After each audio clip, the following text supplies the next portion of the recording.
आप देख रहे हैं अब तक न्यूज इंडिया, जो आपको रखे आगे।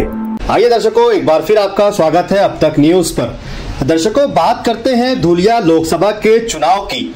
तो धुलिया लोकसभा के चुनाव जिस दिन से भाजपा के उम्मीदवार डॉक्टर सुभाष भामरे का नाम सामने आया है, उस दिन से लेकर आज तक डॉक्टर सुभाष भामरे को लेकर काफी विरोध चल रहा है। आज फिर एक मालेगांव शहर से करीब दाबाड़ी गांव में एक मंगल कार्यालय के अंदर कुछ कार्यकर्ताओं की मीटिंग हुई, बैठक हुई, जिसमें एक बार फिर बीजेपी के उम्मीदवार डॉक्टर सुभाष भामरे के नाम पर उम्मीदवारी जो दी गई है भाजपा की ओर से, उसका विरोध किया गया। और विरोध क्यों किया गया, इस बात की वजह भी बताई गई कि हम डॉक्टर सुभाष भामरे का विरोध क्यों कर रहे हैं, जिसमें तालुके के अलग अलग गांव से अलग अलग सामाजिक कार्यकर्ता उसमें शामिल हुए, तो कहीं राजकीय नेता भी उसमें दिखाई दिए। धुलिया से अनिल अन्ना गोटे जो माजी आमदार रह चुके हैं, वो भी दावाड़ी की इस बैठक में शामिल हुए। उन्होंने कहा कि डॉक्टर सुभाष भामरे 10% कमीशन खासदार है, जब तक वो खासदार रहे 10% 10% से कमीशन लेकर निधि वाटप करते रहे। इस प्रकार का आरोप भी अनिल अन्ना गोटे माजी आमदार धुलिया इन्होंने लगाया है। तो वही दूसरी बात उन्होंने ये भी कही कि डॉक्टर सुभाष भामरे जो मनमाड़ इंदौर रेलवे लाइन के लिए मैंने 35 साल तक जो लड़ाई लड़के जिसे मंजूरी दिलवाई थी, डॉक्टर सुभाष भामरे ने उस मंजूरी को भी कैंसिल करवाने में अहम किरदार निभाया है। और धुलिया मनमाड़ मालेगांव की जनता के साथ विश्वासघात का आरोप भी अनिल अन्ना गोटे की ओर से लगाया गया। तो वही इंदौर से आने वाली 1800 बसें जो शिरडी, पूना, मुंबई ऐसे शहरों में एमपी से आती है और यहाँ जाती है, इसकी बसों के मालिकों ने एक बड़ी खासी रकम जमा करके डॉक्टर सुभाष भामरे को दी और कहा कि इस रेलवे लाइन का काम नहीं होना चाहिए, वरना हमें बड़ा नुकसान होगा। इस प्रकार का आरोप भी अनिल अन्ना गोटे माजी आमदार ने डॉक्टर सुभाष भामरे पर लगाया है। ये इल्जाम कितने सही है हम इसकी पुष्टि नहीं करते, लेकिन डॉक्टर सुभाष भामरे पर लगाए गए आरोपों से क्या धुलिया लोकसभा के चुनाव में उन्हें बड़ा नुकसान उठाना पड़ेगा, ये सोचने की बात है। क्योंकि मनमाड़ इंदौर रेलवे लाइन मालेगांव और धुलिया की जनता का देराना ख्वाब है जो पूरा होना चाहिए। वहीं उन्होंने कहा कि अगर मालेगांव शहर में रेलवे आती है तो 1,83,000 लोगों को रोजगार मिलेगा। डॉक्टर सुभाष भामरे ने धुलिया मालेगांव की 1,83,000 जनता के रोजगार को छीनने का काम भी किया है। ऐसे बहुत सारे प्रकार के आरोप डॉक्टर सुभाष भामरे पर अनिल अन्ना गोटे ने लगाए।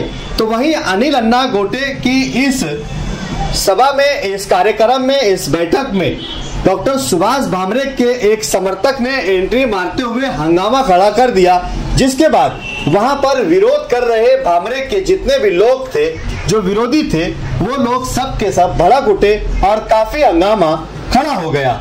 देखना यह है कि अब अलग अलग गांवों में डॉक्टर सुभाष भामरे का निषेध तो हो ही रहा है, लेकिन वहीं साथ ही साथ कांग्रेस की उम्मीदवार डॉक्टर शोभाताई बच्चाओ, इसका भी विरोध अपनी ही पार्टी के अंदर कहीं ना कहीं होता हुआ दिखाई दे रहा है। ये बड़ी सोचने की बात है कि दोनों उम्मीदवारों से जनता कहीं ना कहीं नाराज दिखाई दे रही है। क्या ये जनता है या फिर जनता के भेष में कुछ और लोग, जिसे कुछ लोग अलग अलग नामों से भी जानते हैं। देखना यह कि इन सारी चीजों का आने वाले चुनाव पर दोनों ही उम्मीदवार को कितना नुकसान होगा और कितना फायदा, क्योंकि दोनों का विरोध एक दूसरे के लिए कहीं अगर फायदेमंद साबित होता है तो कहीं ना कहीं नुकसानदायक भी होगा। आइए सुनते हैं अनिल अन्ना गोटे को, उन्होंने क्या कहा। इलाका खुद से बिजली का होता है, शेर का कोई इलाका नहीं होता। जहाँ जाता है वहाँ शेर अपना इलाका तैयार करता है। हम शेर है, शेर।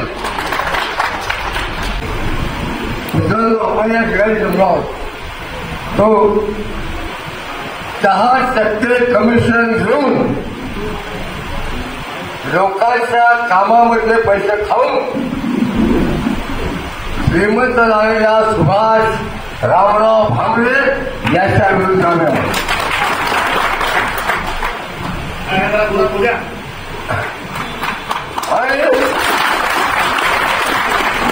हे मी तशा बंगल्यासमोर सांगितले. माझा 76 वर्ष वय, आजपर्यंत पुऱ्या बापाला घाबरलो नाही आणि गायकांची घाबरला. त्याला मला जाऊन विचार तुझ्या बापाला, त्याचा बापा आहे ना, त्या बापाला विचार. हे अनिल कोणत्याने भाषण करणारा डॉक्टर भामरेच्या घरासमोर सांगितलं होतं, तुझा बाप आमदार निवासात दंगा नाच करत होता का या बापाने नाच त्याच्यावर सुरू. हमसे जमाना है, जमाने से हम नहीं, हमको मिटा सके हे जमाने में जम नहीं. या भागामध्ये मालेगाव आहे, सलढाणा आहे, या भागामध्ये जर विकास वाढला असेल तर एकच मार्ग आणि तो मार्ग आहे मालेगाव सलढाणा नवापूर रेल्वे मार्ग. आपण म्हणतो जळगाव खूप वाढलं, जळगाव का वाढलं? रेल्वे आहे. मनमाड खूप वाढलं, मनमाड का वाढलं? रेल्वे आहे म्हणून. पूर्वी नगाच्या तासाने नाव बसायचे. या 35 वर्षापासून मनमाड इंदोर रेल्वे पाहण्यासाठी आंदोलन करतो. माझं काय 1 फूट तेवढं जमीन नाही त्या मार्गामध्ये. माझं घर नाही, माझा बंगला नाही. कशाने करायचा मनमाड इंदोर मार्ग? संधी तरुण बेरोजगार मित्रांनो ऐकून ठेवा. एक रेल्वे मार्गाचा हा झाला तर 1,83,000 बेरोजगारांना कायमचा रोजगार मिळाला.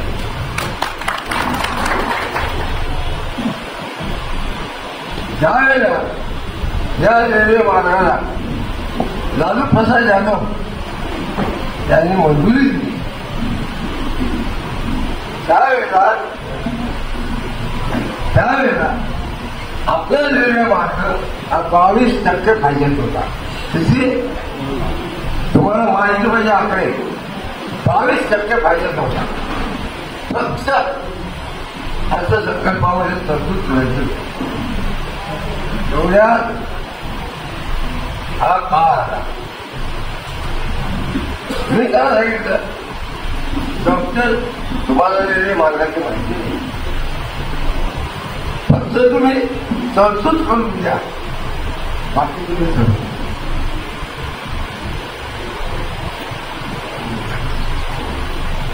जर अर्थशास्त्र समजून घ्या. इंदोर, भोपाळ, उज्जैन आणि उत्तर प्रदेश या भागातून रोज 800 बसगाड्या, किती